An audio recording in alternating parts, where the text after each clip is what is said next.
안에 공부했던 것도 있으면 같이 한번 해보도록 할게요. 오늘 제목을요 이렇게 뱀 하나님의 구원의 지혜 이렇게 제목을 정했어요. 뱀 하나님의 구원의 지혜. 그러니까 제가 신학을 공부하고 말씀 연구하고 그 공부하는 과정에서 이제 느끼는 그 고독감이나 좀 소외감이나 어려움이 뭐냐면요. 뭔지는 저도 알겠어요. 그게 있어요. 이해되실란가 모르겠는데. 이걸 이제 풀어서 설명해야 되는데, 이 설명하는 이 과정에서의 이 차이가 너무 많아요. 현 교회 이 한국의 기복주의, 율법주의, 신비주의 틀 안에 있는 교회가 이해하는 복음과 제가 블로그에 일루수가 누구냐고 올렸거든요. 보셨어요? 옛날에 봤었어요. 옛날 거잖아요. 같은 용어인데 서로 용어에 대한 이해가 달라가지고 싸우는 웃기는 거거든요. 일루수의 선수가 누구예요? 이름이 이루수가 뭐지? 왜였나? 누가 이제 일루수가 누구야 그러니까 걔 그런 거예요. 누구냐고 걔 누구냐고 너 걔 그러니까 이게 여기서 말하는 누구랑 다른 거죠. 그것처럼 지금 이제 제가 이제 말하고 우리가 논의하고 있는 그런 용어 뱀, 구원, 진리 하면 제가 이해하는 용어는 그 뱀에 대한 용어의 뜻은 A인데 이 보편 사회에서 이해하는 뜻은 B가 돼 버려요. 그러니까 자 A를 얘기하면 이제 그걸 B로 듣는 거죠. 이게 이제 사회적인 문제, 공동체적인 문제뿐만 아니라 우리 안에 있는 선악 판단의 주체가 우리의 편견이 이제 설교자나 가르치는 사람이 A를 얘기하면은 그걸 A 다시로 해석하는 거예요. 그러니까 김 목사님 설교를 같은 공동체가 들었는데 그 안에서도 자존질환이 일어나고 서로 논쟁하고 이게 옳다, 저게 옳다, 싸우고 틀렸다 그러고 그런 게 벌어질 수밖에 없는 이유가 같이 듣고 같이 은혜를 받았다고 생각하는데 내 안에 해석하는 게 달라져요.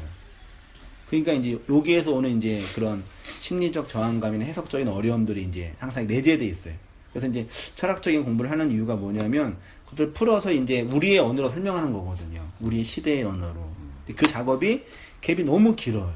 그러니까 그게 차라리 나 혼자 알고 그냥 나도 저 혼자 알고 그냥 저 혼자 이렇게 그냥 다른 적당한 직업 생업을 유지할 하고 이제 혼자 이렇게 있으면 그런 스트러글은 없을 것 같아요. 마음속에 심리적으로는. 근데 이제 사역이라는 현장은 이걸 풀어서 이제 설명해야 되는 거니까 이게 뭐 능동성도 있고 수동성도 있지만 이 작업이 이제 이 시대의 영혼들 우리 각자의 심령들이 싸우는 어떤 그런 스트러글과 싸우니까 되게 그 복잡하고 미묘한 관계가 있어요. 그러기에서 오는 이제 심리적인 그런 고독감이나 또 이제 나도 이걸 제 안에 있는 언어로 얘기할 때는 어렵지 않는데 이걸 풀어서 이제 이해하는 말로 할 때는 이제 막 복잡해져요. 저도 편견이 있고 저도 오해가 있고 근데 또 듣는 사람들 그런 오해가 있으니까 근데 그런 과정 속에서 이제 이렇게 소그룹으로 모여서 소통하고 나누는 과정은 이제 뭐죠? 이렇게 원석을 캐내는 어떤 원리적인 걸 통합할 수 있는 좋은 방법인 것 같아요. 그런 부분에서는. 아무튼 그런 부분이 이제 오늘도 그 뱀이라는 차원에서 뱀 나왔어요. 제가 한번 42강인가 그쯤에 42강 그쯤에 이제 그 뱀으로 오신 예수님 그거 설교한 적이 있었는데 그것에서 했던 거 잠깐 제가 이제 했던 걸 이제 좀 더 확대해서 얘기한 거니까요. 한번 본문 한번 창세기 3장 9절 같이 본문 한번 같이 한번 읽어보시겠습니다. 신랑으로 시작. 여호와 하나님이 아담을 부르시며 그에게 이르시되 내가 어디 있느냐 이르되 내가 동산에서 하나님의 소리를 듣고 내가 벗었으므로 두려워하여 숨었나이다. 이르시되 누가 너의 벗었음을 내게 알렸느냐 내가 내게 먹지 말라 명한 그 나무 열매를 내가 먹었느냐. 아담이 이르되 하나님이 주셔서 나와 함께 있게 하신 여자 그가 그 나무 열매를 내게 주므로 내가 먹었나이다. 여호와 하나님이 여자에게 이르시되 내가 어찌하여 이렇게 하였느냐 여자가 뱀에게 뱀이 나를 깨므로 내가 먹었나이다. 여호와 하나님이 뱀에게 이르시되 내가 이렇게 하였으니 내가 모든 가축들의 모든 짐승보다 더욱 저주를 받아 배로 다니고 살아있는 동안 흙을 먹을지니라. 내가 너로 여자와 원수가 되게 하고 내 후손도 여자의 후손과 원수가 되게 하리니 여자의 후손은 내 머리를 상하게 할 것이요 너는 그의 발꿈치를 상하게 할 것이니라 하시고 이렇게 되어 있고요. 선악과를 먹은 아담과 여자를 향하여 하나님의 심판과 저주, 심판과 저주가 선포되고, 특히 이제 하나님의 저주가 뱀, 여자, 아담에게 이렇게 순서적으로, 아담이 먼저 먹었는데 아담이 언약의 그 대표인데 아담이 먼저 저주받지 않고 뱀이 먼저 저주를 받아요. 그리고 여자, 아담으로 흘러가 있고요. 우리가 주의 깊게 살펴보아야 할 점은 성경에서 뱀이라는 단어가 제일 먼저 나오는 부분이 창세기 3장 1절이에요. 3장에 뱀이라는 단어가 5번 나오고요. 대명사까지 포함되면 꽤 많이 나와요. 3장 1절 제가 볼게요. 여호와 하나님이 지으신 들 짐승 중에 뱀이 가장 간교하더라. 뱀이 여자에게 물어 이르되 가로되 하나님이 참으로 너희더러 동산 모든 나무의 실과를 먹지 말라 하시더냐. 여자가 뱀에게 말하되 동산 나무의 실과를 우리가 먹을 수 있으나 뱀이 여자에게 이르되 너희가 결코 죽지 아니하리라. 여호와 하나님이 여자에게 이르시되 내가 어찌하여 이렇게 하였느냐. 여자가 가로되 뱀이 나를 꿰므로 내가 먹었나이다. 여호와 하나님이 뱀에게 이르시되 내가 이렇게 하였으니 내가 모든 육축과 들의 모든 짐승보다 더욱 저주를 받아 배로 다니고 종신토록 흙을 먹을지니라. 이렇게 되어 있고요. 제가 뱀을 주목하는 이유는 성경이 뱀을 매우 중요하게 언급하고 있기 때문입니다.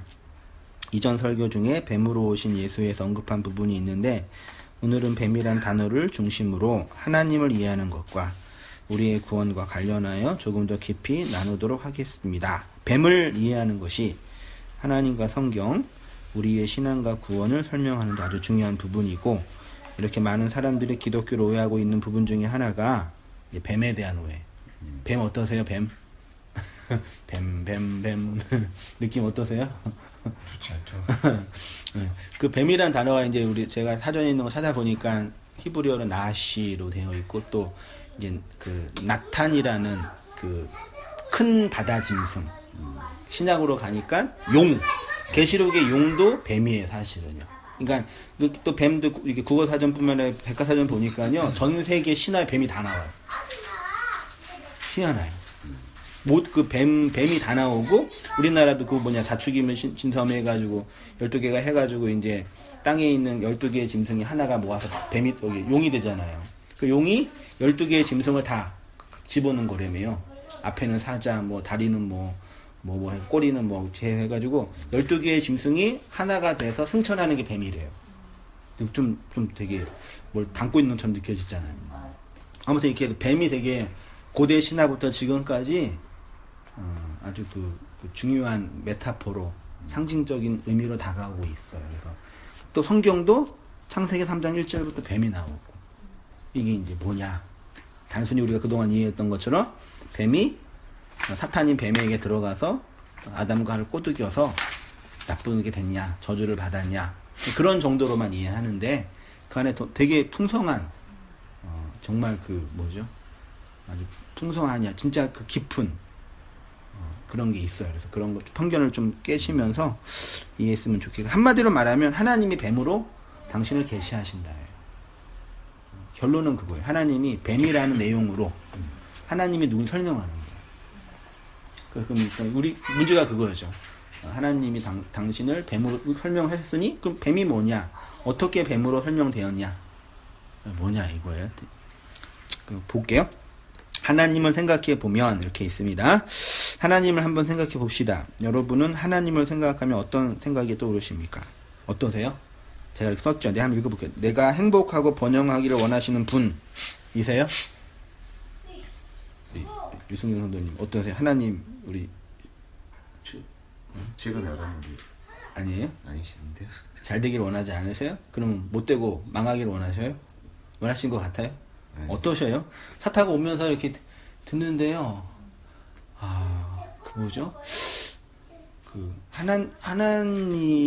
하나님에 대해서 얘기하는 목사라는 직이잖아요.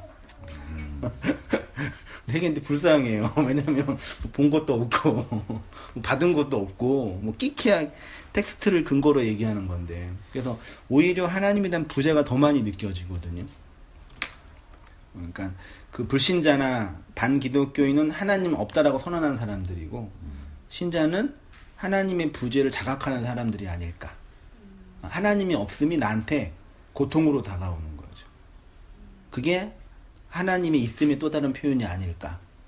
실제로 뭐 하나님 뭐 잡고 뭐 이게 힘이 없고 뭐 함께 하시고 막 동행하시고 그렇게 말하는 분들 전 너무 부러워요. 솔직히 어릴 때. 그러세요? 근데 이제 내 삶을 이끄신 분이라는 거는 확신하니까 네. 그냥 저는 갑자기 불현데 애들이 이제 커나가니까 저하고 6년 뭐 은채 같은 경우는 6년이 이제 살았으니까 그 네. 애정이 점점 커지잖아요. 네. 이렇게 기이하게 저한테 너무 소중한 애기가 만약에 어느 날 뭐 이렇게 갑자기 뭐 사고나 났든 어쨌든 더 이상 제가 볼 수 없다고 생각하면 그게 너무 저한테 큰 고통인 거예요. 네. 그래서 갑자기 요즘에 그런 생각이 들어서 옛날에는 그 아브라함이 이삭을 바쳤을 때 아기가 없고 이랬을 때는 그래 나도 할 수 있을까? 이런 생각했는데 저는 절대로 못 하겠는 거죠. 그건 사람 정신을 못 해요. 네, 그러니까 애기를 낳고 키워보니까 절대로 못 하겠는 거죠. 이렇게 귀한 아기를 어느 순간 만약에 사고로 잃게 돼서 못 보게 되면 난 어떻게 살 수 있을까? 그때 못 살 것 같은 거예요. 갑자기 그런 생각이 들더라고요. 그랬어요. 네. 그 하나님이 내 인생을 인도한다는 어떤 그런 그 뭐죠? 그 하나님 섭리와 주권에 대한 신뢰고 믿음이고 의지인데 현실을 우리가 감각하거나 이렇게 그런 건 아니잖아요. 그래서 오히려 더 우리의 감각으로는 부재를 더 많이 느끼는 것 같고 하나님 허집사님 어떻게 하나님 생각하시면 어떤 인상 색깔로 한다면 하얀색, 빨간색, 검정색, 노란색 딱 있으세요? 아버지 하면 어떤 느낌 들어요?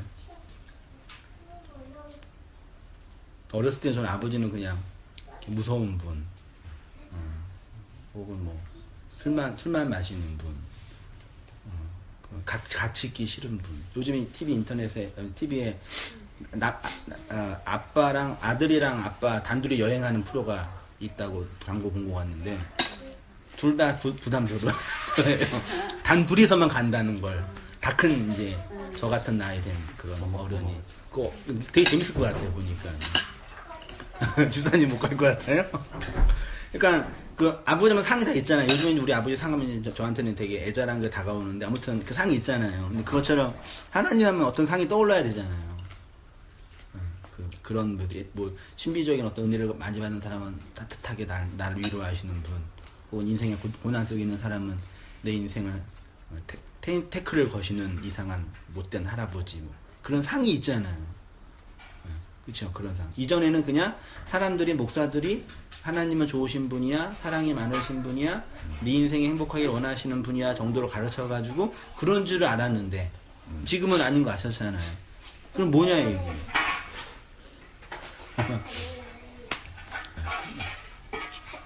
숙제예요, 집사님. 숙제예요. 집사님은 옛날에 그거 아닌지 아니? 그럼 뭐예요? 그럼 어떤 상이에요? 이제 배워가고 있어요. 배워가고 있어요. 아무튼 뭐 그래요. 그래서 제가 이제 그렇게 질문하고 이렇게 답했어요. 하나님이 만약에 뱀이라면 이렇게 있습니다. 하나님이 만약에 뱀이라면. 그런데 한번 그 하나님과 뱀을 비유해 생각해 봅시다. 하나님이 만약에 뱀이라면, 더 정확히 하나님을 뱀으로 설명하신다면, 야 내가 누구냐면 나 뱀이야 그러신다면, 가정한 거예요 제가요. 꼭 그렇다는 얘기는 아닌데 어떻게 하시겠어요? 여기서 이제 충격이 심한 거죠. 우리의 인생의 불행과 저주와 고난과 절망의 원흉이 하나님에게 만약에 하나님이라고 한다면 어떻게 하시겠냐? 하나님의 결재와 사인이 없이 발생하고 존재하는 것은 단 하나도 없죠.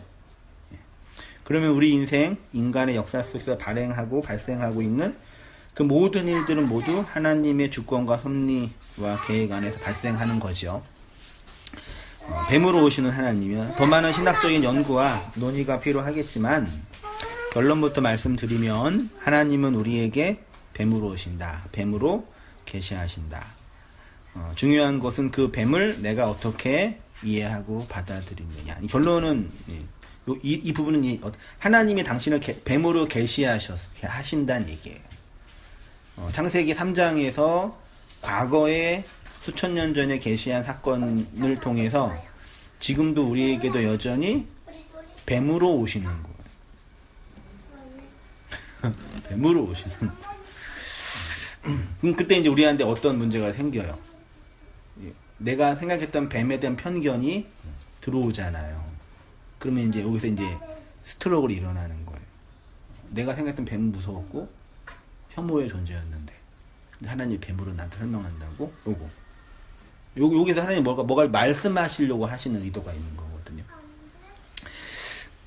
이 부분에 있어서 여전히 많은 사람들은, 아니 거의 대부분의 사람들은 무지와 오해와 오류와 곡해 속에서 스스로의 편견의 감옥에 갇혀 있습니다.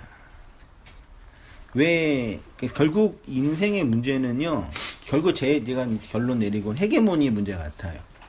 권력에, 그러니까 그 옛날에 젊었을 때 읽었던 책 중에 조지 포스턴가 목사가 썼던 책 중에 하나가, 목회자의 가장 큰 목회자가 1내면 반드시 3개가 걸려요. 한국교회 지금 유명한 목사들 1낼 때 3개 반드시. 첫째가 돈, 둘째가 권력, 셋째가 이제 여자, 섹스거든요. 그러니까 이 3개가 결국은 이제 인간의 안에 있는 기본적인 욕망, 헤게모니, 권력이거든요. 그래서 권력의 본질은 이 두 존재가 있으면 두 존재는 반드시 이렇게 서열이 나뉘어지잖아요. 서열이 결정되잖아요. 근데 그 서열에서 내가 더 높은 위치에서 이 사람을 조정하고 컨트롤하겠다는 힘이거든요. 세상 다 그거잖아요. 저는 저 같은 이제 흑수저는 이해가 안 되는 게, 롯데 같은 그런 거대한 회사에서 경영권 쌓아가지고 진짜 말도 안 되는 일을 하잖아요. 우리는 이해를 안 되는데, 이 돈 맛을 알고 권력에서 세상을 조정하는 힘이 뭔지 아는 사람은요, 그게 뭔지 알아요. 그게 사람이 누릴 수 있는 가장 큰 쾌락이래요. 심리적으로. 한번 권력을 맛을 보면은 못 놓는 게, 내 말 한마디 하면 결정이 훅 돼버리니까. 그런 부분이거든요. 집사님 요즘에 들어가셨잖아요. 대의원도 권력 있나요?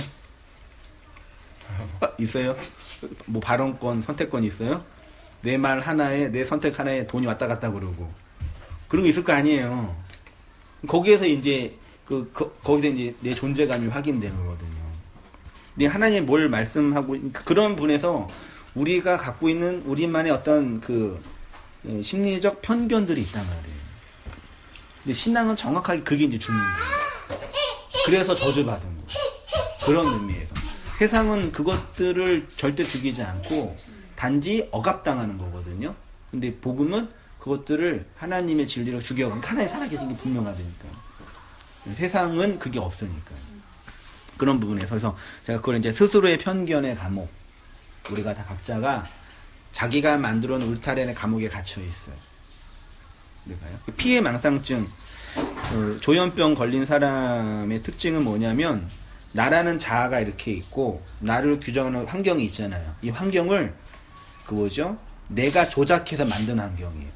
그걸 이제 그러니까 현실은 아닌데 내가 조작한 거예요.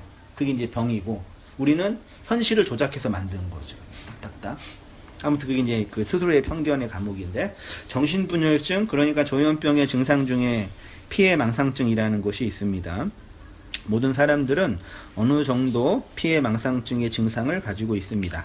다만 그것이 정신병적인 질환으로 발전하지 않고 있을 뿐입니다. 피해망상증이 무엇이냐면, 누군가가 나를 무시하고 공격하고 있다고 스스로 생각하는 것입니다. 이런 정신병적인 증상을 신학적으로 설명을 하면, 스스로 만든 율법의 감옥에 갇혀 나오지 못하는 것이라고 할 수 있고, 거의 대부분의 사람들은 자기 스스로를 용서하고 용납하지 못합니다. 사랑하지 못하고 지금 있는 이 모습 이대로를 인정하지 못합니다. 그것은 나를 이렇게 만든 타자와 역사와 환경과 시간, 즉 이 모든 것의 원흉인 하나님을 인정하지 못한다. 이 부분 한번 잘 이렇게 생각해 보셨으면 좋겠어요. 율법의 감옥, 편견의 감옥, 그 다음에 이제 그게 이제 결국은 뭐냐면, 내가 나를 용납하고 용서하고 받아들이는 작업. 부분에서 있는 내 모습, 있는 나의 모습을 그대로 받아들이는 과정, 이런 부분이요. 의외로 사람들이 그걸 잘 못해요. 못하는 게 아니라 능력이 없는 거죠. 스스로 만든 신. 이러한 병적 증상, 죄의 지배 아래 놓여 있는 사람들은 자신이 소원하고 열망하는 신을 만들어냅니다.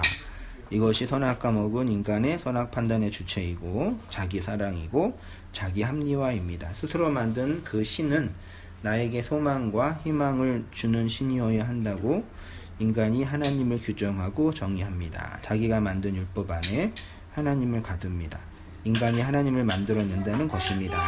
이것이 우상 숭배입니다. 그래서 종교 개혁자인 칼빈은 인간을 우상 공장이라고 하는 것입니다. 같이 나가는 거예요? 아, 놀이터죠? 그렇습니다. 그래서 신들의 다양한 모습들 우리 하나 읽어주세요. 자연, 종교, 이성, 돈. 여러분, 왜 많은 사람들이 힘들어하고 우려하는지 아십니까? 내가 주체가 되어 하나님과 타자와 이 역사를 조종하고 조작하지 못하기 때문에 힘들어하는 것입니다. 그런데 인간이 신을 만들어내서 그 신을 통해서 내가 조종하고 조작하려고 합니다. 그 신의 본질은 똑같은데 시대마다 신의 형상이 다르게 만들어졌을 뿐입니다. 고대 시대는 자연이 신이었고 중세는 종교, 근대 시대는 이성과 과학, 현대는 돈이 신입니다. 그래서 고대 시대는 무당이 신의 역할을 했고 중세는 사제가, 근대는 철학자와 과학자가, 현대는 자본가가 신의 역할을 하고 있는 것입니다. 그래서 진짜 확실히 현재는 돈이 어디에 있냐? 땅. 땅을 가진 자가 돈을 가진 거고 돈이 이제 권력이니까요. 그거 너무 어린애들도 지금 알잖아요. 진짜. 이게 이 세상이 저기 그 애들 청소년들이 가장 선호하는 직업 1군위가 뭔지 아시죠? 연예인이. 우리 딸도 부러워해요. 왜 엄마는 TV 안 나오냐고. 저를 되게 존중하게 됐네요. 존경하겠네요. TV에 나오니까. TV가 이게 신이니까 여기 나오면 되게 유명한 사람이에요. 인지도. 아무튼 뭐 그래서 이제 기독교는 이제 노선을 바꿨죠. 근데 그 돈을 자본을 이제 얻을 수 있는 방식으로서의 종교화 매뉴얼을 만든 거죠. 그게 잘한 게 기복주의가 된 거고. 그래서 그게 이제 한국에 번성하고 있고 연예인 그 틀 안에 이제 다 이렇게 흐름 안에서 갇혀서 이제 사람이 살고 있는 거죠. 근데 그건 본능이더라고요. 그러니까 종교가 기복주의 아니면 금욕주의로 가는 게 당연한 거예요. 기복은 하나님을 이용해서 돈이라는 가치를 얻어내는 거고 금욕은 돈이 나쁜 거니까 이것들을 버리자는 거고 결국은 하나인데 그래서 이제 돈의 흐름이 썼네. 돈 얘기 나왔으니까요. 현대사회를 움직이는 가장 강력한 힘은 돈입니다. 돈이에요 진짜.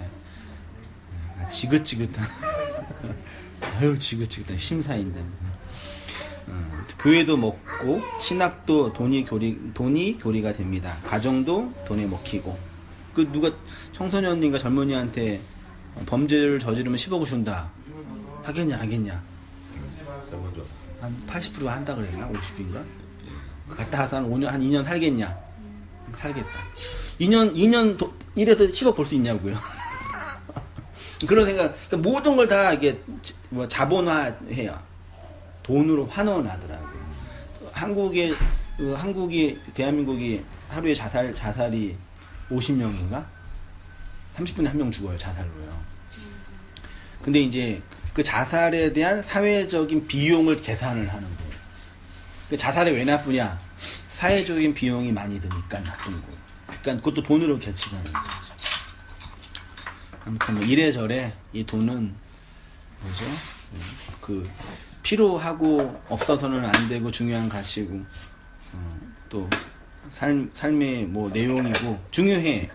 정말 중요한데 이게 하여튼 무서운 놈이 아주 이게 잘 사용하면은 이 좋은데 이걸 컨트롤할 수 있는 인간이 있을지는 모르겠지만 아무튼 뭐 그렇습니다.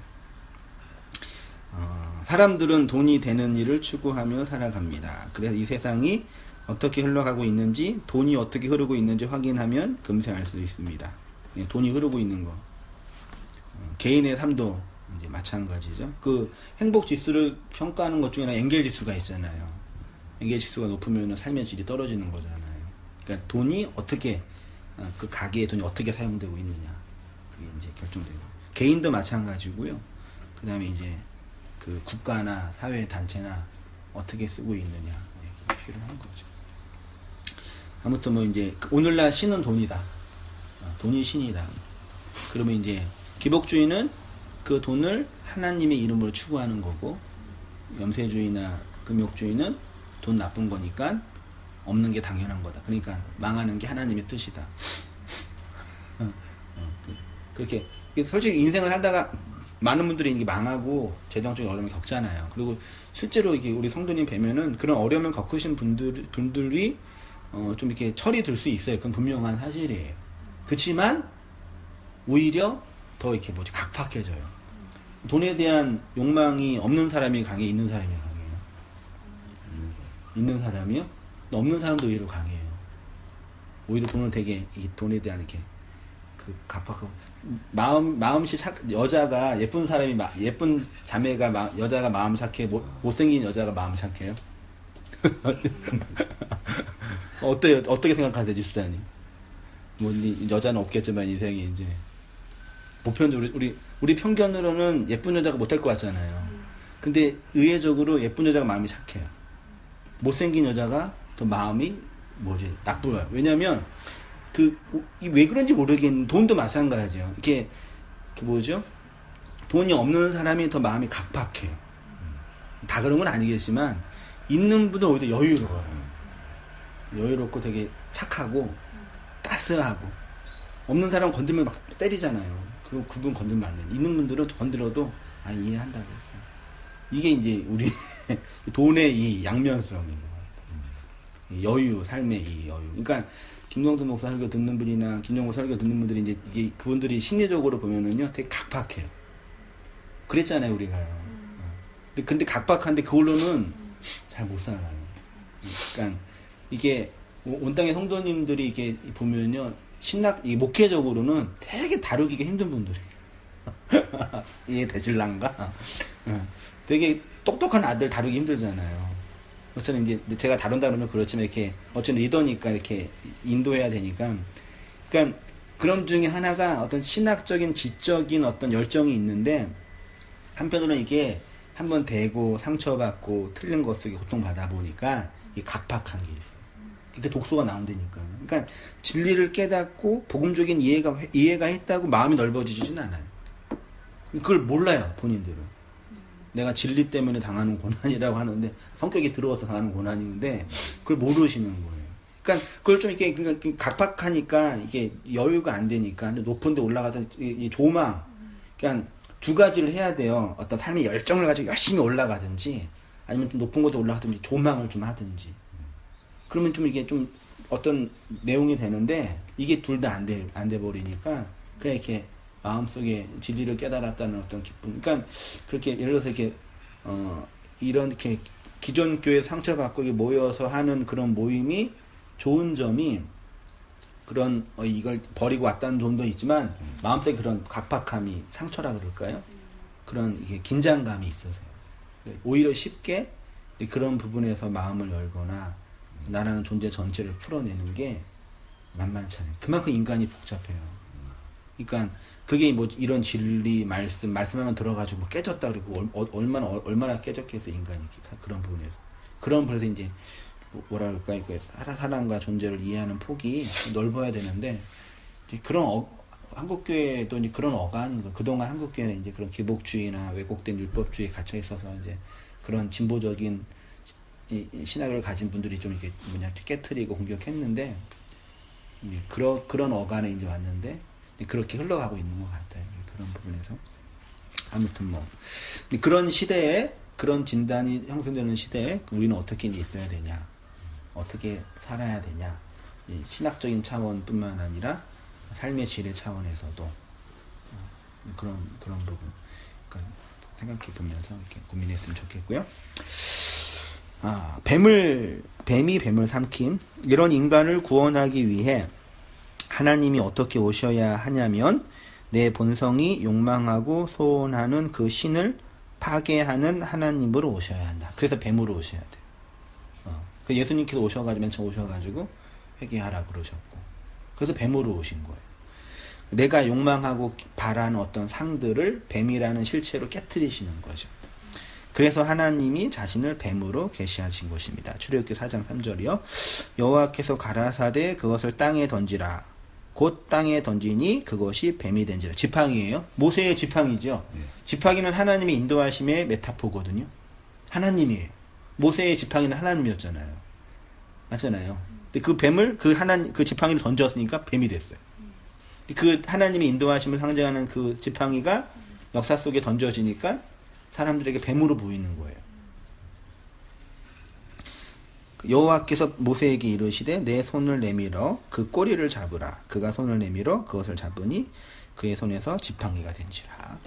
바로가 너희에게 이르기를 너희는 이적을 보이라 하거든 너는 아론에게 명하기를 너의 지팡이를 가져 바로 앞에 던져. 그러니까 세상이 요구하는 이적이 지팡이가 뱀이 되는 거거든요. 뱀이 됐어요. 모세와 아론이 바로에게 가서 여호와의 명하신 대로 행하여 아론이 바로와 그 신하 앞에 지팡이를 던졌으니 뱀이 된지라. 지팡이가 뱀이 됐어요. 바로도 현인들과 마술사들을 부르매 그 애굽 요술사들도 그들의 요술로 그와 함께 행하되 각 사람이 지팡이를 던짐에 뱀이 되었으나 아론의 지팡이가 그들의 지팡이. 그러니까 하나님의 뱀이 인간의 뱀을 삼키는 모양이죠. 구원을 설명하는 전조잖아요. 더 정확한 얘기는 민수기 21장 6절이요. 여호와께서 불뱀들을 백성 중에 보내요. 백성을 물게 하심으로 이스라엘 백성 중에 죽은 자가 많은지라. 백성이 모세에게 이르러 가로되 우리가 여호와 당신을 향하여 원망함으로 범죄하였사오니 여호와께 기도하여 이 뱀들을 우리에게서 떠나게 하소서. 모세가 백성을 위하여 기도하매 모세가 놋뱀을 만들어 장대 위에 타니 뱀에게 물린 자마다 놋뱀을 쳐다본 즉 살리라. 이게 당연히 그 요한에 의해서 모세가 광야에서 뱀을 든 것 같이 인자도 들려야 하리라. 그러면 이스라엘 백성을 문 불뱀은 누구예요? 하나님. 그 십자가에 장대에 달리어 뱀도 하나님. 근데 고전 10장을 보시면요, 그들 가운데 어떤 사람들이 주를 시험하다가 백성에게 멸망하였으나 뱀에게 멸망하였으나 우리는 그들 같이 시험하지 말자. 놋뱀을 쳐다보면 살 수 있었습니다. 그런데 어떤 사람들은 뱀에게 멸망당했습니다. 이거 되게 단순하지 않나요? 놋뱀에 물렸어요. 불뱀에 물렸어요. 그러면 뱀독에 때문에 죽어가고 있잖아요. 모세가 너가 쳐다보면 살아. 근데 누가 안 쳐다봤대요. 쳐다보면 되는데. 희한하지 않아요? 왜 안 쳐다봤을까요? 왜 안 쳐다봤을까요? 그걸 그 심리를 파악해야 돼. 우리 입장에서 하나님이 나를 공격하는 뱀으로 오셨단 말이에요. 그래서 나를 다 해체했어요. 욥처럼. 사랑하는 것도 다 뺏어갔어요. 하나님이 내가 그랬고 내가 죽어서 이렇게 달렸어. 날 쳐다보고 너 살아. 쳐다보기 싫은 거죠. 왜 싫어요? 나를 해체하고 나를 공격한 그게 하나님인 게 용납이 안 돼요. 이게 이제 우리가 깨트려야 할 본질이거든요. 파주에 있는 우리 성도님이 이번에 이제 자궁의 혹이 10cm가 세상에 왜 그때까지 가만히 계셨나? 아무튼 해서 이제 시술을 받았어요. 근데 잘 좀 되셨는데 병문안 오신 분들 그분이 기복주의 교회 많이 계셨으니까 이제 그 어간에 이제 기복주의 교회 나와서 이제 온땅 교회 파주 지역 개척을 하신 그분이 개척하신 거죠. 사실은 다 장소 다 대여하시고 대여래 사업체 하시고 다 이렇게 하시니까 장로님이죠 완전히요 사역적으로는. 근데 이제 그렇게 해서 이제 병원에 누우셨는데 그런 교회 분들 오셔가지고 아니 새로운 교회 개척하고 이렇게 됐으면은 하나님이 잘 해주셔야지 왜 이런 일을 당하냐 라는 류의 표현이 들리는 거죠. 이게 우리의 기본적인 심리예요. 그럼 아프고 병난 거는 이게 저주예요? 이게 일어나면 안 되는 일인 거예요? 아니죠. 사람이 나이 들면 아픈 거는 자연 법칙이죠. 혹은 몸 관리를 못해서 그럴 수도 있고, 혹은 유전자적인 요소도 있고. 그러니까 시간이 지나면 몸이 망가지고 몸이 약해지는 거는 자연 법칙이잖아요. 그건 자연 법칙 하나에 만들어 놓으신 거잖아요. 그럼 그 법칙에 내가 들어간 거잖아요. 그러면 자연스러운 거잖아요. 물론 내가 힘들고 아프지만. 근데 그거를 그 자연스러움으로 받아들이지 못하는 게 우리란 말이에요. 그 하나님의 저주라고 해서 스스로를 지키려는 욕망인 거죠. 이게 아주 고도의 종교적인 심리인 것 같아요. 근데 대부분의 사람들은요, 지금 내 모습을 그 자연 법칙에 있는 나로 이렇게 존중하지 않아요. 그래서 앞으로 되어질 모습을 기대한다든지, 혹은 앞으로 안 되어질 모습에 대해서 염려한다든지, 혹은 과거의 상처에 매여서 지금을 살다는, 그러니까 지금을 살고 있는데요, 지금을 사는 게 아니라 미래를 살고 있어요. 일어나지 않는 일을 미리 걱정하면서, 혹은 과거에 있었던 일을 원망하면서. 그러니까 미래의 일이 어떠세요? 더 좋아, 또 환하게 보이세요? 어두워 보이세요? 넘어갈까요? 서지부사님 어떠세요? 미래가 더 환하게 보이세요? 어두워 보이세요? 근데 이 두 가지에서 환하게 보이는 게 기대가 안 되면 우울증 걸려요. 희망 없으니까 살죠. 근데 그 희망을 잘라버리는 거니까요. 그 죽어요, 그러니까. 그게 죽는 거예요. 그 잘라서 지금을 살게 한다니까요. 그러니까 혹시 해서 내 미래가 어두울 수 있어요. 우리 집사람이 항상 개척하고 힘든 게 그거였거든요. 당신 사역에 미래가 없다. 이해되세요? 당신처럼 설교에 가서 교회가 안 되는 게 뻔하다. 그러니까 현실도 어려운 부분도 있는데 이게 가능성이 안 보이는 거예요. 그러니까 그때 뭐라 그래요? 기도하면 돼. 좀만 의지해. 그랬겠어요? 뭐라 그래? 조용히 있어야죠. 뭐. 틀린 말은 아니다.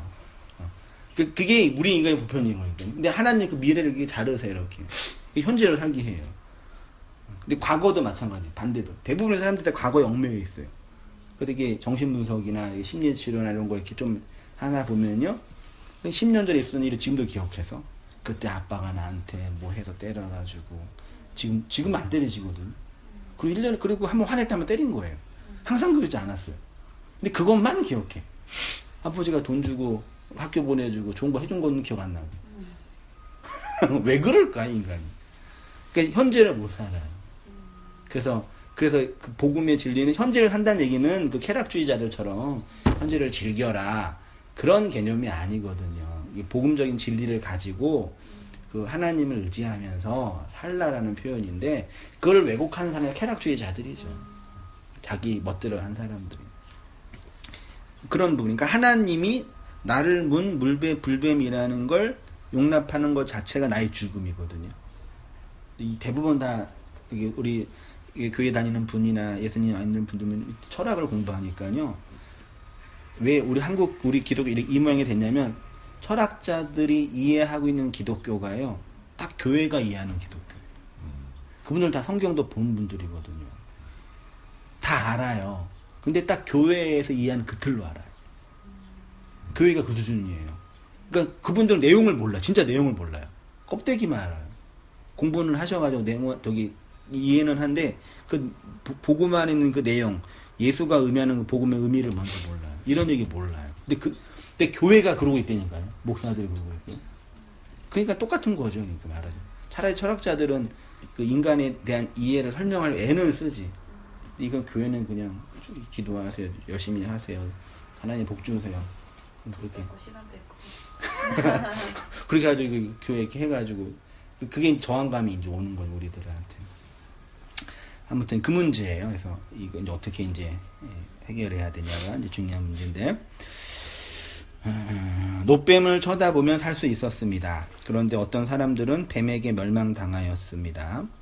노뱀을 쳐다보지 않았다는 것입니다. 우리 생각에 그냥 장대에 달린 노뱀을 쳐다보면 될 것 같은데 안 쳐다봅니다. 아니 더 정확하게 말하면 쳐다보지 못합니다.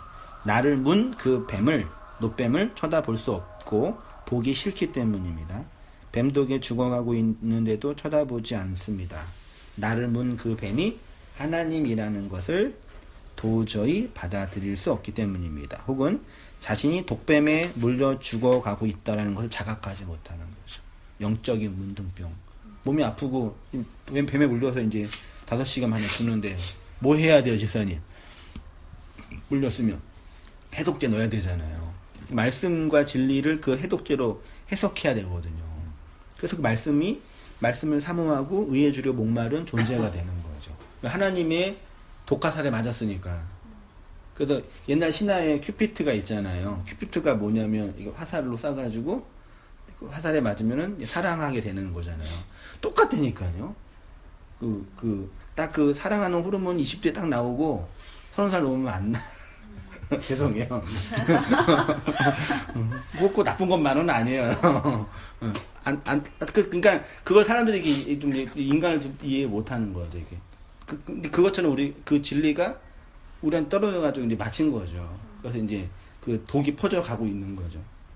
그런 의미에서 이제 저주받은 거 어떤 의미에서는 또 반대편으로 말하면 이제 역설적인 표현인 거니까 그런 부분이고요. 그래도 일요일이 되면 많은 사람들이 성전이라고 부르는 교회당에 출석하여 하나님을 만난다고 하는 예배를 드리고 거의 대부분의 하나님을 믿지 못하고 있습니다. 무슨 하나님을 만납니까? 넘어갈게요. 다 아는 얘기니까요. 그러니까 그런 의미에서 뭐 어떤 사람들은 한세인 목사가 일반화의 오류에 빠졌다. 한국교회가 다 그러냐? 그렇게 말씀하시는 분들이 있으세요? 네, 그 청년들 중에 한번 논쟁할 때. 근데 그 청년 아직도 교회를 못 찾았더라고. 목사님 교회 와가지고? 옛날에 한번 이렇게 어떤 그런 관계가 있어가지고. 근데 이게 일반화의 오류일 수도 있는데 보편적으로 흐름이 그런 흐름인 거죠. 그러니까 그 틀은 건데 그거 이제 새로운 걸 알았다는 어떤 자부심도 있지만 이제 거기에서 이제 심리적 고독감과 좀 저항감이 강하게 일어나는 것 같아요. 거대한 이 세력 앞에 서 있는데 뭐 모세처럼 능력 받아가지고 한 방에 딱 이기면 되는데 그런 것도 안 주신다고 그러고. 이거 아시게 느낌이 오세요? 이거요? 그런 거죠. 예. 아무튼 뭐 그렇습니다. 불뱀인데 불뱀에 물렸다는 것을 모르는 자들 왜 아래 달라기요. 제가 많은 사람들이 하나님을 믿지 않고 있다고 말할 수 있는 이유가 여기에 있습니다. 자신이 불뱀에 물렸는지도 모르고 있습니다. 나에게 불행과 고통과 시련과 고난을 가져다 준 실체는 누구라고요? 요거 줄치세요. 우리 서집사님 어떠세요? 인생을 30년 거의 이상 살아가고 계시는데 시련과 환난과 고난과 고통과 그걸 건네준 실체가 하나님 이로 이렇게 왔다는 게 당신이 그러셨냐고 그럴 수 있냐 얘기죠. 유선생님 어떠세요? 물론 환난과 고난이 별로 없으면 상관이 없는데 인간치고 그런 사람은 없거든요. 다 자기의 인생에 자기가 경험한 그런 고난과 아픔이 있거든요. 상처, 고통, 어려움 다 있는데 그게 원흉이 하나님이다. 어떠세요? 나는 뭐 이렇게 생각은 못했고 제 실수인 줄. 실수긴 실수죠. 꼭 그런 것만 아니지만 그렇지만 이제 우리 인생이 솔직히 우리가 이 발악을 해도 이 어떤 거대한 틀 앞에 있으니까 우리가 할 수 있는 게 뭐가 있어요, 솔직히요. 사람이 이게 노래 잘하는 사람이 이 목이 나갔어. 형 노래를 못 해요. 우울증 걸리잖아요. 왜 그러냐면 내가 노래를 잘할 수 있었던 게 내 목소리라고 생각한 거예요. 근데 그게 내게 아닌 거잖아요. 내 자식 내가 잘 키워서 살았는데 얘가 죽었어. 우울증 걸리잖아요.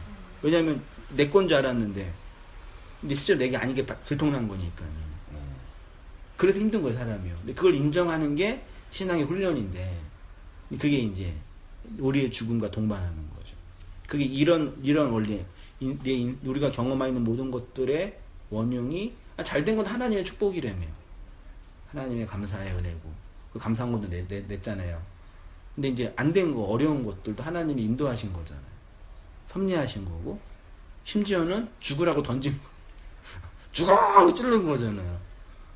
근데 이제 그게 우리가 인생에서 경험했던 악, 고통, 그런 절망들이 그걸로 허락된 거라면 어떻게 하나님과 이제 소외를 회복하냐의 문제. 하나님과 이게 맞짱뜰 수는 없고 마치 아빠와 아들이 낯선 어떡하지 낯설게 있다가 단둘이 여행 가라 그러면 벌써 무서워가 덜덜 뭐 하지 걱정하고 있는 게 우리 시대의 부자 관계인데 하나님과 단둘이 이렇게 있을 수 있겠냐 그런 의미에서 그걸 이제 우리가 자각해야죠. 거기에서 하나님의 부재가 우리한테 표현되는 거죠. 내가 하나님 몰랐구나. 내가 하나님 모르고 내 마음대로 살았구나. 거기서 신앙이 나오는 거잖아요. 그런 의미에서는 이게 중요한. 대부분 다 이걸 모르는 게 아니라 해석을 못해요. 그냥 내가 죄가 많아서 그렇네. 그래서 정신병이 그래서 나오는 거예요. 그래서 그 집단은 또 그렇게 해석을 하니까. 그런 부분. 집사님은 어떠세요? 나의 모든 삶의 주권이 하나님의 섭리와 용납이 되고 용서가 되고 그렇게 끌려가는 것 같아요. 네. 그리고 그렇게 이해를 해야 제 삶이 항상 평탄하고 행복하고 그러면 제가 그딴을 소망하지도 않잖아요. 네. 그렇게 이끌고 가야 제가 이런 기쁨을 누릴 때 뭐라고 해야 되지? 자식과의 사랑, 이렇게 부부와의 사랑, 하나님과의 사랑도 저희가 빗대볼 수 있잖아요. 그래서 현실에서 아픔도 있고 시련도 있어야 제가 그 천국을 소망하게 되는 것 같아요. 모든 걸 그렇게 하나님이 그래서 그렇게 주관하시고 이끌어 가시는구나. 결국 나를 그 성도 만들기 위해서 그렇게 받아들여지고 있는 것 같아요. 네, 그래서 그런 부분을 이제 어떻게 이제 해석하냐 해서 해석의 문제가 되게 중요해요.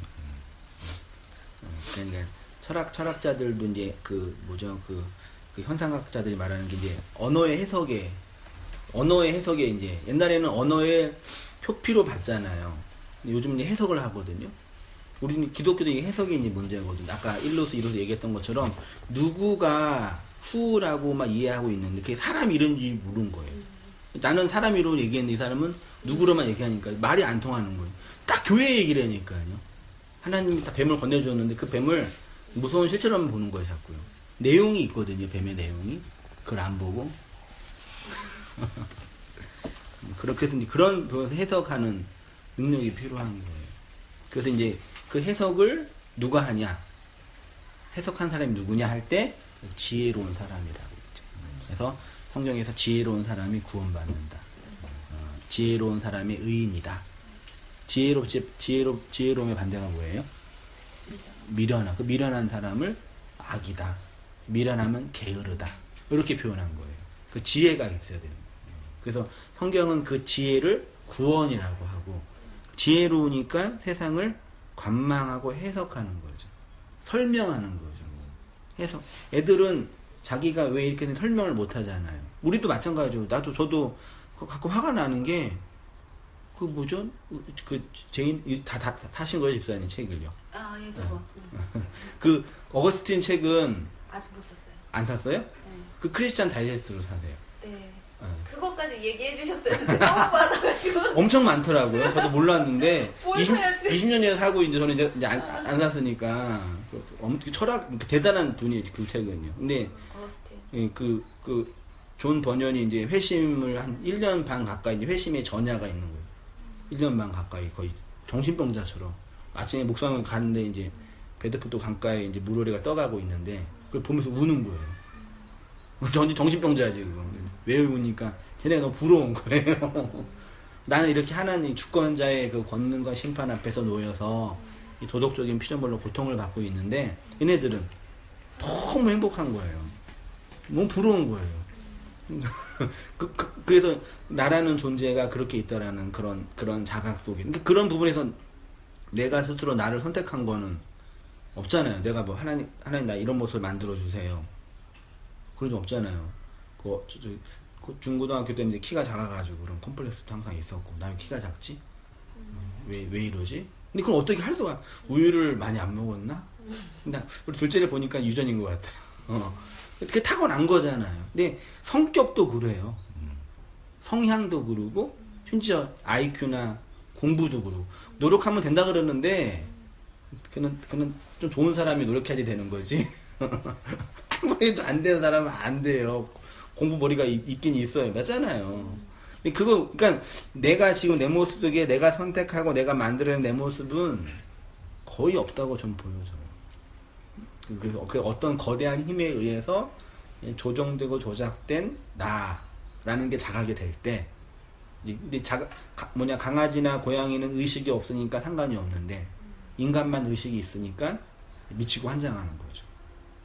인간. 그래서 그런 거 경험할 때 사춘기 때 경험도 하고 또 이제 사춘기하고 그 다음에 이제 남자들 또 없나요? 자매들은 또 이제 갱년기에 들어가면 또 다른 또 경험을 하면서 나라는 존재에 대한 이제 설명을 못 하는 거죠. 그러고 살다가 재밌게 살다가 그냥 즐기다가 혹은 이렇게 힘들게 있다가 이렇게 먼지로 사라지는 것이 인생이니까 얼마나 허무해. 있는 사람에게만 있는 거죠. 그거예요. 예. 그래서 그 지혜 이제 그래서 지혜로운 사람이 되어야 되는. 그게 뭐냐 볼게요. 밑에서 이제 세 번째 줄이요. 뱀독에 자신의 몸이 죽어가고 있는 사람은 절대로 자신을 용납하거나 사랑하고 용서할 수 없어. 이게 중요합니다. 그래서 그에게 독소가 흘러나오게 되어 있습니다. 여러분 사람에게 독이 흘러나온다는 거 알고 있죠? 사람이 사람을 죽이는 것은 인간의 역사가 아닙니다. 어떤 동물도요 기분 나빠서 다른 동물을 죽이는 동물은 없어. 나를 무시했다고 다른 동물, 아무리 사자가 토끼를 보면서 날 무시했다고 죽이지 않아요. 먹으려고 죽이는 거죠. 근데 인간만 나를 무시했다고 죽여요. 그게 되게 무서운 거예요. 그러니까. 그 독소가 있는 걸 우리 안 해요. 그러니까 뱀독이 물려 있는 게 맞아요. 그러니까요. 이게 증거잖아요. 물려 있는데. 근데 물려 있지 않다고 생각하는 거 해서. 이 치료할 수 있다 그러고, 안 죽는다 그러고, 좋은 세상 만들 수 있다 그러고. 항상. 그러죠. 사람이 사람을 죽이는 것이 인간의 역사가 아닙니까? 자신에 대해 그 이유가 뭐냐? 자신에 대해 용서치 못한 사람의 행실이 이웃을 공격하는 행실로 요거죠. 그러니까 내가 나를 그 진리로 대하지 못하기 때문에 타자를 이제 해야 하는 거죠. 뭐 어려운 얘기 아니에요. 그냥 자식을 내가 욕망한 대로 만드는 거예요. 그 자식을 죽이는 거잖아요. 넌 이렇게 해야 돼 이렇게 조정하잖아요. 인간의 본능이에요, 근데요. 이걸 버리는 게 이제 만만치 않은 어려움이죠. 이 가중되는 뭐 스토커 문제도 나오고 사회 문제, 정치 권력의 헤게모니도 이 문제거든요. 조정하고 조작하고 더 높은 지에 올라가려고 싸우고 물건 살 때 더 깎으려고 하는 것도 황당하잖아요. 물건이 1,000원인데 갑자기 살 때 500원이라고 500원 해달라고. 그게 무슨 뜻이에요? 500원 아니고 중간에서 한 800원쯤에 하려고 500원을 얘기하는 거잖아요. 그게 다 우리 심리거든요. 그런 부분이요. 우리 안에 독소가 이제 독소를 좀 이렇게 해독을 좀 하셔야 돼요. 하나님의 구원의 지혜란 무엇이겠습니까? 이렇게 나를 문 존재가 하나님이라는 것을 알게 하고 그 하나님을 의지하고 믿고 인정하고 받아들이는 방식으로 구원이 이루어지기 때문에 구원을 하나님의 지혜라고 하는 것입니다. 그래서 이 세상의 지혜로는 하나님을 알 수 없습니다. 고린도서 1장 20절 지혜 있는 자가 어디 있느냐 선비가 어디 있느냐 이 세대의 변론자가 어디 있느냐 하나님께서 이 세상의 지혜를 미련하게 하신 것이 아니냐 하나님의 지혜에 있어서는 이 세상이 자기의 지혜로 하나님을 알지 못하므로 이게 지혜에다요 뱀을 넣으시면 돼요. 뱀이 지혜거든요. 하나님께서 전도에 미련한 것으로 뱀을 설명하는 것. 전도가 우리가 교회에서 말하는 전도가 아니라 설교예요. 진리를 증언하는 것. 믿는 자들을 구원하시기를 기뻐하셨도다. 우리는 십자가, 이게 십자가 설명된 거죠. 못 박힌 그리스도, 뱀으로 오신 하나님을 전하니 유대인에게는 거리끼는 것이요 이방인에게는 미련한 것이로되 오직 부르심을 받은 자들에게는 유대인이나 헬라인이나 그리스도는 하나님의 능력이요 하나님의 지혜이니라. 이렇게 했어요. 고전 2장절 우리 집사님 한번 읽어주시겠어요? 그러나 우리가 온전한 자들 중에서는 지혜를 말하노니 이는 이 세상의 지혜가 아니요 또 이 세상에서 없어질 통치자들의 지혜도 아니요 오직 은밀한 가운데 있는 하나님의 지혜를 말하는 것으로 곧 감추어졌던 것인데 하나님이 우리의 영광을 위하여 만세전에 미리 정하신 것이라. 이 지혜는 이 세대의 통치자들이 한 사람도 알지 못하였나니 만일 알았더라면 영광의 주를 십자가에 못 박지 아니하였느니라. 기록된 바 하나님이 자기를 사랑하는 자들을 위하여 예비하신 모든 것은 눈으로 보지 못하고 귀로 듣지 못하고 사람의 마음으로 생각하지도 못하였다 함과 같으니라. 오직 하나님이 성령으로 이것을 우리에게 보이셨으니 성령은 모든 것 곧 하나님의 깊은 것까지도 통달하시느니라. 예. 그래서 이제 지혜를 어떻게 얻냐? 예수님이 지혜다. 예수님을 믿으면 된다. 믿음의 내용을 설명드릴게요. 지식은 개별적인 정보입니다. 조각과 쪼가리와 파편처럼 흩어진 율법이에요. 지혜는 율법으로 주어진 지식을 하나로 연결하는 꿰는 것입니다. 하나로 종합. 율법의 개별적인 조항을 아무리 잘 지켜도 구원을 받지 못합니다. 지식을 아무리 갖고 있어도 구원과 상관이 없어요. 그 모든 것이 하나로 내 안에서 종합하고 설명되어야지 구원받는 것입니다. 그걸 가능케 하는 것이 그래서 지혜. 그 우리나라 말에도 보석이 선말이라도 깨어야 보배죠. 그러니까 흩어져 있는 개별적인 율법 흩어진 거는 그냥 그거예요. 그냥 율법이에요. 흩어져 있는 조각이에요. 그것들을 하나로 연결해서 보석을 만드는 것이죠. 그거 얘기하는 거예요. 그러니까 온 세상에 다 그 하나님의 계시가 담겨져 있는 것 같아요. 우리 언어 속에, 말 속에. 한자 그 의 공부해봐도 의자가 양이랑 가죽이랑 합친 거거든요. 그 무섭잖아요. 그 고대 중국인들이 의가 뭐냐? 가죽에 덮는 것. 이게 의로움으로 해석해버렸으니까. 하나님이 가르쳐 준 거죠, 분명히. 예, 그래서 성경이 지혜로운 자를 의인이라고 하는 것입니다. 지혜로워야지 구원받습니다. 지혜로워야지 율법의 감옥에서 나올 수 있습니다. 지혜가 있는 사람은 스스로의 감옥과 자기의 편견에 갇혀있지 않습니다. 이 세상의 개별적 내용들을 하나로 종합할 수 있기 때문입니다. 기복, 율법, 신비, 권위, 지식들이 개별적으로 흩어져 조각나서 껍데기만 머물러 있으면 그것으로 심판받는 것입니다. 이 껍데기로 내용을 알아 양식으로 먹어야 진짜 생명이 되는 것입니다. 그래서 알아 먹는다. 왜 알아 먹는다고 표현하는지 모르겠어요. 국어사전에 안 나와서 찾아보니까. 근데 알아 먹는데 깨달아서 먹어야 양식으로 돼야 돼. 이게 국어사전에 없는 표현인가요? 그냥 이해하다 이렇게 설명해. 왜 알아와 먹는 것과 연결? 이건 한글을 좀 깊이 우리나라 말도 되게 그 깊이가 있더라고요. 알아서 내가 인지하는 걸 깨닫는 걸 알아서 먹는 거라고 표현해. 근데 성경도 진리를 가르침을 먹는 거라고 표현하잖아요. 그래서 네 걸로 소화시켜야 된다. 네, 소화하다. 그래서 그 소화 잘하는 그 대세김질을 하는 짐승이 정결한 짐승이고 대세김질을 안 하는 짐승이 부정한 짐승이라고. 구약이 말하잖아요. 그런 거 보면 이렇게 다 연결돼 있어요. 하나님 살아 계신 거 맞구나. 확신하죠. 알아 드셔야 돼요. 잘 소화하셔도 먹으셔야 돼요. 네. 입에서만 물고 계시면 안 돼요. 눈으로만 봐도 안 돼요. 그래서 옛날 어머니가 못 알아먹는다고 그런 알아서 먹어야 된다니까요. 네. 알아서 드셔야지. 말귀를 못 알아먹는. 네. 먹는 게 중요한 것 같아요. 잘 소화가 안 될 때가 있어. 어저께 저도 이제 좀 피곤해서 그런지 소화가 안 돼가지고. 지금 했죠. 좀 나중에 괜찮아요. 예. 소화가 안 될 때가 있는데 잘 하셔야죠. 많이 먹어도 탈이 나요. 그렇죠. 그래서 이제 우리 성도님들 가끔 이렇게 체했다고 표현하는 분들 그렇게 다 듣고 나서 체했다고. 많이 먹어요. 소화가 안 된다고 그런 분들도 계시더라고요.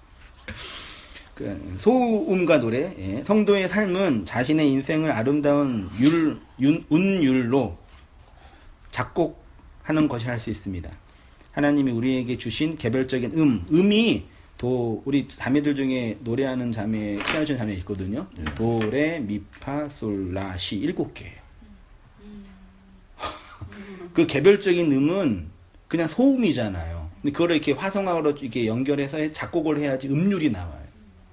7개의 음이에요. 빨주노초 파란보 색깔도 7개. 그 7개 색깔을 만들어서 하는 게 그림 그리는 거. 그 개별적인 음은 그냥 소음인데 그거를 음계의 원리로 작곡을 하면은 노래가 돼요. 개별적인 색깔은 그냥 색인데 그거를 색으로 조합하면은 그림이 돼요. 그렇잖아요. 그것은 또 그래서 그런 개념으로 볼 때 우리의 인생이 개별적인 율법 안에 갇혀 있는 소원뿐이 안 되는데 진리라는 내용으로 우리 안에 들어오면은 노래가 되는 거죠. 그럼 그걸로 하나님을 찬양하는 거죠. 하나님을 찬양하라는 얘기가 노래 잘 부르라는 얘기가 아니라 이런 율법의 내용들을 잘 깨달아서 노래로 살아가는 거예요. 그게 우리 찬양하는 존재가 되는 거죠. 곡조, 예, 노래. 그럼 노래하다가도 주님 만날 수 있겠네요. 음계의 원리를 알면. 근데 아무도 모르더라고요. 그 음악 전공하는 사람 그 자매들한테 물어보니까 그거였냐고. 누가 노래하다가 그 7개의 음을 해석하면서 하나님 7 언약으로 이게 주셨지라고 해석하겠어요. 예수를 모르는데 그냥 냅다 부르고 잘 부르는 거죠. 하나님 주신 은혜 가지고 이제 자기 욕망 채우는 거죠. 색도 마찬가지요. 무지개 7개인데 색도 7개뿐이 없다며요. 5금은 까만색이 되다. 전 제가 못하는 게 노래와 비술이었거든요. 영어도 못한다고 안 하셨어요? 못하면 투성이에요. 여기 어렸을 때 이 노래와 이 미술은 이게 안 돼요. 이게 우리 집사람이 좀 배우면 된다고 하는데 아무튼 난 되게 힘들었어요.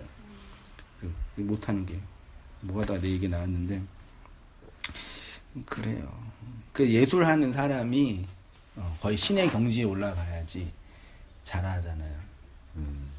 그분들 자기가 자아가 강하기 때문에 이렇게 하나님 잘 안 믿잖아요. 자기 이 7개로 이제 신의 경지에 오른 거죠. 그렇습니다. 글자와 문학도 그래요. 글자도 개별적인 글자는 아무런 의미와 뜻을 만들지 못합니다. 그런데 그 글자가 모여서 문장이 되고 단락이 되고 책이 되면 거대한 이야기가 됩니다. 이 개별적인 것들을 하나로 묶는 기능을 뭐라고요? 지혜. 그 지혜롭다.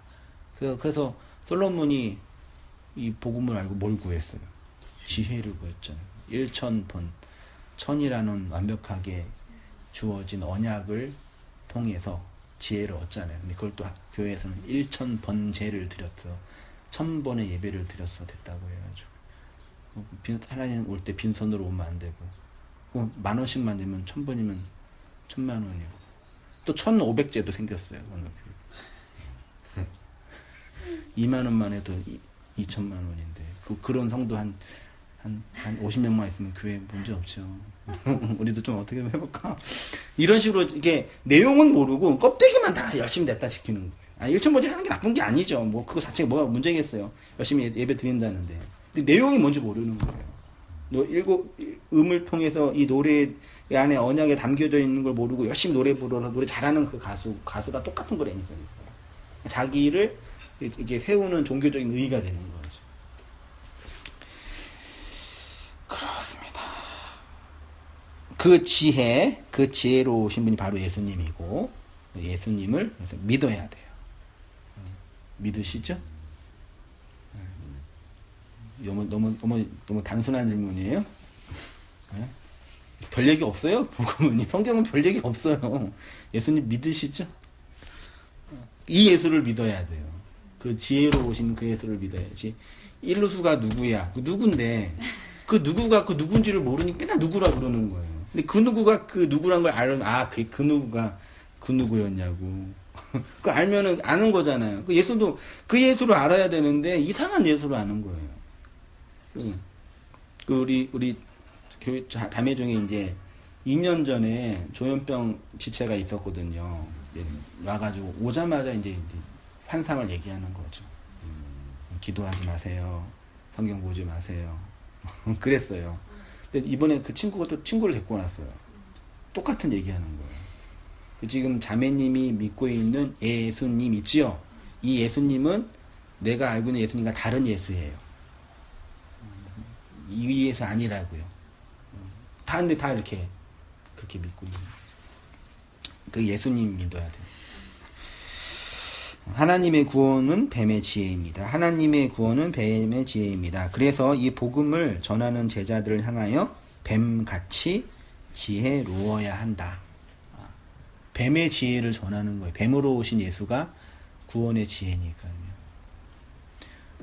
그리스도의 복음을 전하는 것이 뱀의 지혜를 전하는 것이기 때문입니다. 지혜는 그 뱀을 하나님으로 해석할 수 있는, 요거 이제 제가 두껍게 했죠. 지혜란 뭐냐, 구원의 지혜란 우리에게 뱀으로 오신 하나님을 예수로, 하나님으로, 그 진리로 해석하는 힘, 그걸 지혜라 그럴게요. 지혜로워야 돼.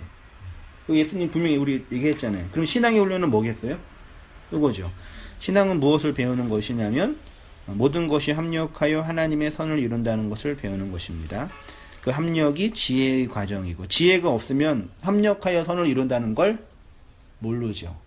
저는 음악적인 지혜가 없으니까 도, 레, 미, 미, 솔 이렇게 해서 음계가 합해서 그 뭐냐 화성이 돼가지고 곡조가 되는 걸 몰라요. 아무리 봐도 몰라요. 근데 음악을 아는 지혜가 있는 사람은 그걸로 노래를 만들잖아요. 맞잖아요. 색에 대한 이해가 있는 사람은 그 색을 통해서 아름다운 그림을 만드는데, 저는 색을 통해서 깜장색만 만들었어요. 왜 다 석권대고 맨날 깜장색만 돼요? 왜 되는지 이해가 안 됐어요.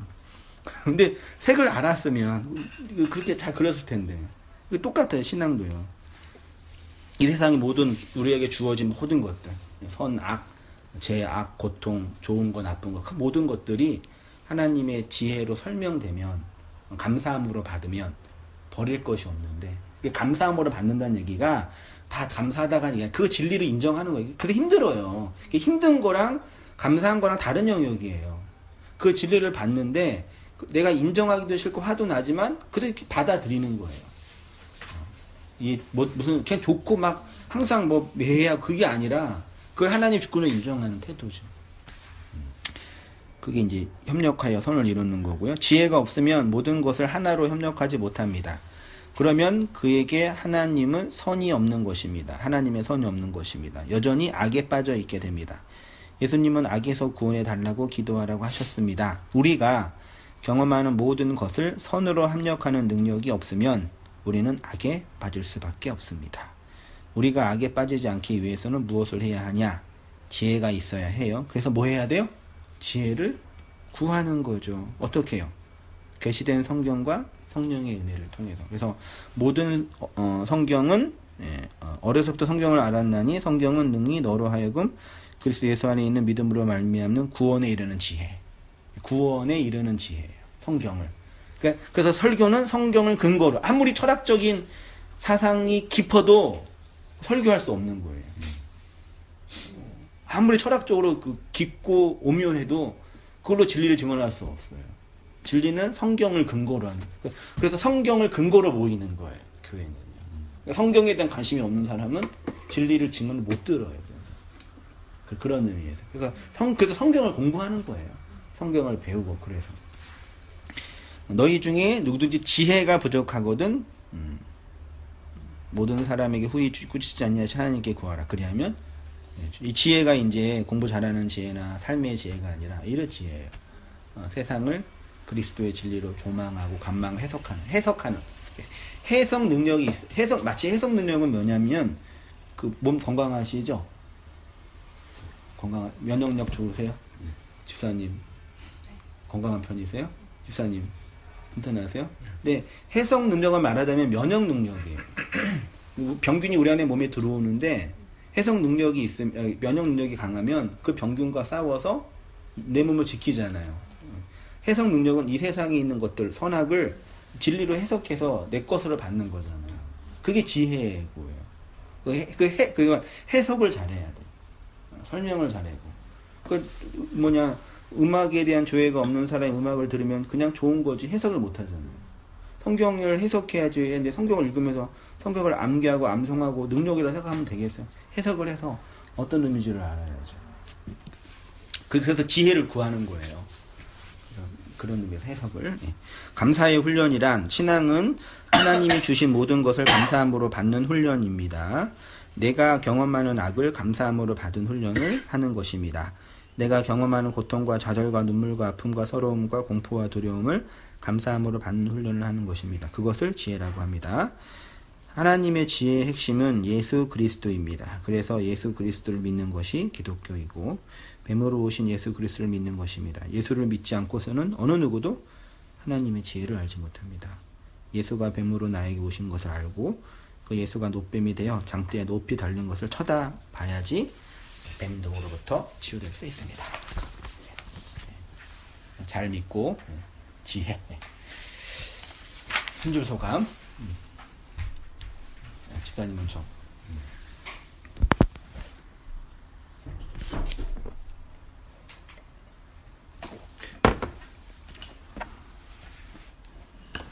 문단문단 딱 보면서 궁금한 것도 있었는데요. 뜻이죠. 그뭐 자식을 용서한다는 개념 심리학에서 많이 들어봤는데 자기를 용서한다는 게 얼른 와닿지가 않더라고요. 내가 나한테 그렇게 어떻게 많이 섭섭하게 했나? 이게 자기가 자기를 용납하고 뭐 이런 거 있잖아요. 그런 개념들을 얼른 그게 와닿지가 않았고, 그것도 한 가지는 이제 뱀의 지혜. 제가 이렇게 장사 얘기를 꾸준히 듣고 있지는 않아가지고 집사님한테 물어볼까 하다가도 이게 되게 이제 좀 원초적인 질문일 수 있는데, 계시를 성경을 통해서 하시고 이제 하나님이 기독교는 하나님이 어떤 분인지를 이렇게 설명하는, 하나님 스스로가 자신을 계시하는 종교라고 하잖아요. 창세기 이런 일련의 사건들이 이제 이렇게 해석하면서는 이제 딱 그 문단은 딱 이렇게 이해가 되고 알겠는데, 애초부터 그러면 사람을 제 어떤 인식으로서는 그 하나님께서 세상을 창조하고 이런 이야기를 이제 담아내시는 창세기에 기록된, 그러면 그 전에 사람을 창조를 어떻게 하시려고 하셨고 어떻게 구원까지 생각을 하시고 그렇게 하셨을까, 그런 게 어느 정리가 조금 그 개념이 정리가 안 돼가지고 그런 부분도. 질문이신 거예요? 네. 그런 게 좀. 그러니까 질문의 핵심은 나를 용서하는 게 뭐냐. 그렇죠. 그러니까 용서라는 게 용서가 뭐냐. 그 산상수훈이랑요. 네. 에베소서에서는 약간 교리적인 진술만 했기 때문에 없을 것 같고요. 네. 산상수훈이랑 그다음에 이제 창세기에서 많이 표현했어요. 네. 근데 이제 그 결론만 말씀드리면, 네. 말하자면은 그 개념적인 용어인데, 네. 뭐라 그래, 어떻게 하면 좋을까? 지금 내 모습, 이 모습 있잖아요. 현재. 이 모습은 나를 그 나로 그냥 용납하는 거예요. 그 말이겠지만, 내가 못마땅하고 내가 원망하고, 그 나에 대한 원망은 결국은 나를 이렇게 만든 실체에 대한 원망이거든요. 첫 번째가 부모, 자식, 환경, 그 원망으로 나가고, 더 나아가서 이제 그걸 만든 신, 원망으로 나가잖아요. 그 나가는 과정으로 이제 그렇게 안 나가는 거죠. 나의 이 모습 나로 받고, 그러면 반대가 되면 가족, 지인, 나 이웃들에게 나를 용서하고 용납하는 그 내용들을 건네주는 거죠. 그게 이제 복음적인 은혜로 내 안에서 경험되는 내용인데, 표현하자면 그런 거죠. 그러니까 내가 경험하고 체험했던 그 모든 것이 악이 아니다. 하나님이 나를 해하려고 만든 내용들이 아니다. 그러니까 요셉 예를 들면, 요셉이 이제 창세기 50장 중에 그런 고백하거든요. 형들이 이제 자기를 이제 아버지 이제 돌아가시면 자기네 죽일 것 같으니까 부탁을 해요. 무릎 꿇고 거의. 우리 좀 용서해 달라 울면서, 권력이 있었으니까 요셉에게. 요셉이 이제 울면서 그러지 말라고, 나는 다 용서했다고 하는 말이 뭐냐면, 당신들을 나를 해하려고 나를 팔았지만 하나님은 그걸 선으로 바꾸셔서 많은 사람들을 구원할 수 있는 양식 맡은 자를 만들었다. 그 얘기가 이제 내 안에 그 형제를 용서할 수 있게 만든 복음의 내용이 있다라는 얘기죠. 그런 첫째 작업이 요셉 안에 나를 용서하기 위한 용서의 내용이 있었다는 표현인 거죠.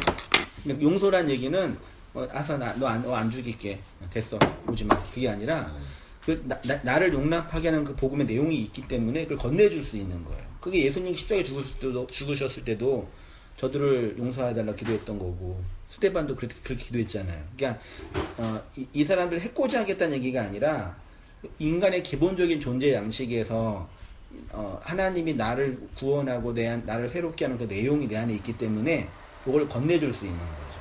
이 사람은 그게 없으니까. 그게 내가 용서하는 거죠. 그리고 그 용서를 사랑이라 하고 그 사랑을 건네주는 걸 전도라고 하는 거죠. 단지 그 심리학에서 말하는 내적 치유에서 말하는 날 용납하고 울고 있는 나를 용서하고 그건 불가능해요. 그거는 그냥 좀 중지하고 기다리게 하고 더 악화되지 않게 만드는 어떤 하우지 실제로는 현실 자체로는 안 되죠. 그런 혹은 어떤 카타르시스를 통해서 좀 감정적 해소를 해소를 한다. 우리가 힘들 때 뭐 술 마시거나 그게 일회성이더라고요. 네. 그때의 기분. 내적 치유가 그 산물 가고 있죠. 지금 그런 거니까 그런 부분인 거고. 그다음에 이제 그 전에 구원이 어떻게 됐냐라는 측면은 그건 개부학적인 어떤 고민을 해야 되는데 그냥 하나님이 아담과 하와에게 찾아오셔서 이렇게 말했냐, 아담은 어디가 그 했냐 그런 거나 혹은 창세기는 모세가 썼거든요. 모세는 BC 1400년에 쓴 거니까 그 전에는 구전으로 전수돼 있겠죠. 네. 그러니까 전수되다가 모세에게 이제 그 어떤 계시적인 측면을 통해서 설명이 된 거죠, 언어로. 그래서 문학화 언어로 설명돼서 나온 거고 해석된 문서를 이제 우리가 이제 복음적인 그리스도적인 중심을 해석을 하는 거죠. 그런 측면. 그래서 이제 해석의 작업이 이제 필요로 하게 되는 거지 않을까? 그렇군요. 네. 집사님. 한 줄로 말씀드리면 뱀을 다시 알게 됐고요. 그동안 이제 알고 있었던 우리 뱀에 대해 빨리 끝나. 다 끝났어요. 무지하는 것들 오해에 있었던 것 같고 율법에 갇혀 있었던 것 같고 그 하나님의 구원은 뱀의 지혜가 있어야 된다. 뱀으로 보지 않고 하나님으로 해석하는 지혜를 알게 됐습니다. 왜 웃으세요? 네? 왜요? 뱀을 다시 보게 됐어. 뱀, 집사님. 뱀 아주 중요해.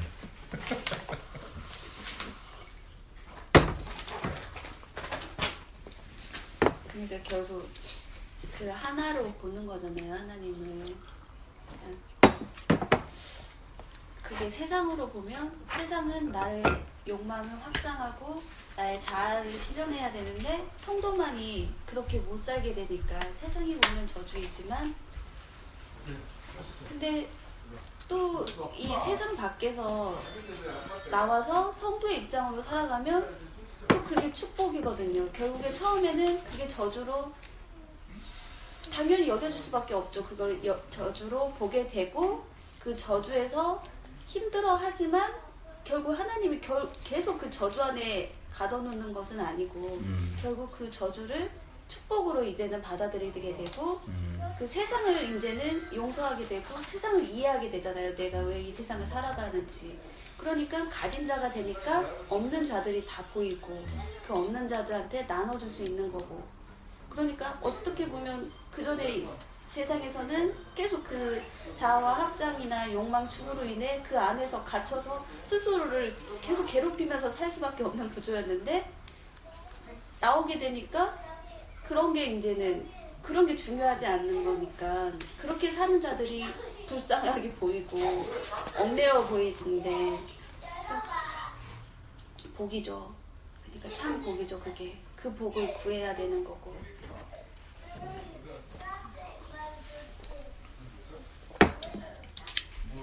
그러셨어요. 네.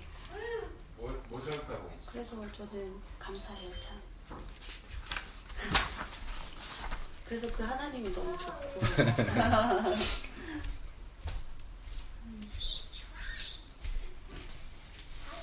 당 떨어져. 네. 그러니까 우편에 닿는 강도는 결국 마지막에 그 하나님의 존재는 알고 그렇게 이제 저를 기억해달라고 예수님한테 그렇게 말을 했잖아요. 결국 그 사람도 구원을 받았겠죠. 근데 또 사도 바울 같은 자들은 더 일찍이 하나님을 알았고 더 누렸기 때문에 정말 아무 연고도 없는 곳에 다니면서 그 하나님을 전해주고 그 사랑을 나눴잖아요. 둘 다 어떻게 보면 결론은 구원을 받았지만 이왕이면 이 인간 세상에 있어서도 누군가 희생하고 이런 삶이 더 귀하듯이 그런 삶을 지향하게 되는 것 같은데 성도도 또한. 그렇죠. 예. 네. 그래서 이제 교회를 세워가고 말씀을 증거하고